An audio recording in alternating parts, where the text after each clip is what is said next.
I need this Javonte Williams back. This is his rookie season, Sunday Night Football against the Kansas City Chiefs. This is what I want to see. You see how he cuts in between the tackles? Strong, powerful. Obviously, he had the ACL injury, but look how he was productive in that rookie year. Running between the tackles. Dallas Cowboys want to run a power football game. You can see he can catch it out the backfield. He had 41 receptions his rookie year. But the main thing I see, how he can run in between them tackles, and he runs physical. You see he's running, always going forward, not going behind. Like I said, you can see him out the backfield, out the line of scrimmage.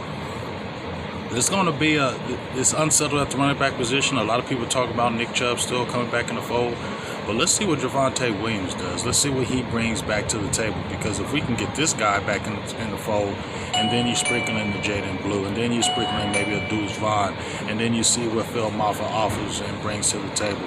But this guy right here, if we can get this right here with that power game that they're trying to portray or trying to bring back with the Dallas Cowboys, this will go a long way in kind of solidifying this running game, because this is what I see, and this is what I know the Dallas Cowboys want. Playing with power, a guy can catch the ball out the backfield and do all those type of things that can make the team better. So I say, give this kid Javonte Williams first crack.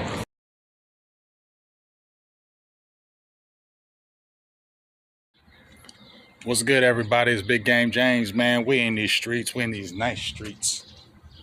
Nice streets, nice streets, nice streets. We in these work streets, though.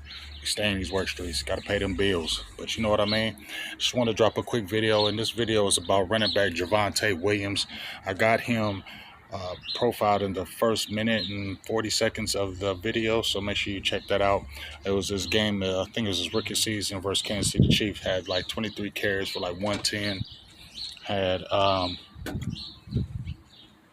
I think he had about 4 or 5 receptions that game. But when we were talking about the running back position, a lot of people in these streets are saying we need to go get a running game. We need to get a running back. We need to get a running back. You know, I don't think that's one of the biggest needs right now. I think one of the biggest needs, I keep on saying, is that one tech, and obviously cornerback is a big need. So we'll see how that is. But running back, I just feel like let's give this kid a chance. He's 25 years old. We saw what he did his rookie year. He had a great game against Dallas, ran physical, ran tough, and ran strong. That's what the Dallas Cowboys need, right? And when you think about it, he had the ACL injury right after that, his second season. And then pretty much the next 2 years didn't really play to the way he played his rookie season. Obviously, they let him go. They drafted, I believe, R.J. Harvey, the Broncos did, and moved on. But this is what I'll say about this. In the NFL, just like any job or anything else, there's sponsors. And when Javonte Williams came in, I don't believe Sean Payton was his coach. You get what I'm saying? So therefore, he lost a sponsor. He was a second-round pick. They didn't pick him. And you know what? They probably already maybe had in their mind who they wanted and who they wanted to get and who they wanted to establish. And he even said himself in an article just produced by, I believe, Tommy Yarish. Great article, by the way. Go read it in the DallasCowboys.com, where he says some people take longer to rehabilitate injuries than others. And he says, you know, he feels fully healthy finally. And he said maybe those other 2 years he was in Denver, he wasn't feeling that great bill of health, and therefore you didn't see his great ability that you saw his rookie season. Therefore, they moved on. Now, that doesn't mean his game isn't back. It just means that he lost a sponsor, and there wasn't his original people that drafted him.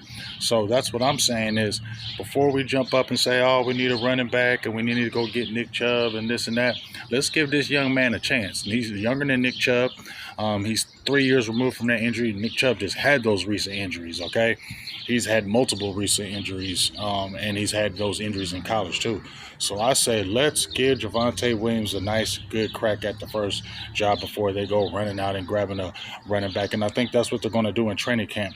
They picked him up. They're going to see what they have in him. And if they look like it's lacking between him and Miles Sanders and then Deuce Vaughn and then Jaden Blue, then I feel like they go out and try to get a running back. But I feel like right now, and they got the Phil Maffa kid, the rookie as well.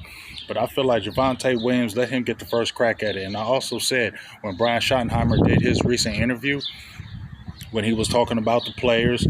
He mentioned Hunter Lupke as well, but I seen him in that interview mention Javonte Williams like 3 to 4 times, just in regular conversation. Games, just his name kept coming up in Brian Schottenheimer's mouth. So to me, that's not saying, oh, he's the first guy. That's just saying, to me, he's aware. He's talking about you a lot. So there's something you left an impression on him for him to continue to talk about you in the press conference. And if you left an impression on him like that for him to speak about you numerous times in the press conference, there's something about you that he likes. So already that shows you that. And then OTAs, I heard he was getting a lot of first team reps. Obviously it's OTAs, you're not in pads, that doesn't mean anything. But when the coach speaks about you quite a bit in a press conference and then you're getting first team reps, I feel like you're going to get the first crack at it. And when you see them highlights and you see them highlights from his rookie year, I feel like he's a guy that he doesn't need to be the bell cow, the 20, 25 carry guy, but you have enough guys in that running back room that you can split carries. You got the young rookies. I say let's go with Javonte Williams, especially if he shows that he's what he is before, and then you can sprinkle in them rookies, and then you can add to it. I just like his chances, and I really want to see him get the first crack at it. And I don't think Dallas, we should just be running to go get a running back. I think he's going to pleasantly surprise. There's been some people that I said are going to surprise. I said Kenneth Murray from the defense. A lot of people were down on him, saying that he was a bad pickup, but I think he's going to surprise people. And I think Javonte Williams is going to surprise people as well. I think a lot of people are underestimating him, and I feel like he comes back fully from that injury. He's going to be a sneaky pickup from the Dallas Cowboys in that running game, and he's going to help the running game a lot. Wait and see. Wait and see. I feel good about Javonte Williams. Check out that tape. Tell me what you think. The Cowboys need to go out and get a Nick Chubb? Do they need to go get a running back? Or do you give Javonte Williams the first crack and give him a chance? I say let's give him a chance. I would definitely take him over Miles Sanders. And 25 years old, bruh. Let's get that cracking, because this could be a whole redemption story, dog. And you got him for the cheap, 1 year deal, like $1 million, $2 million. You got him on the cheap. This is a great deal. Young running back, no cost, and this is actually a project that I actually like that can actually do something for the Dallas Cowboys in this year. So give me your thoughts. Check out the video. Tell me what you think. We in these streets. I'm out. Peace.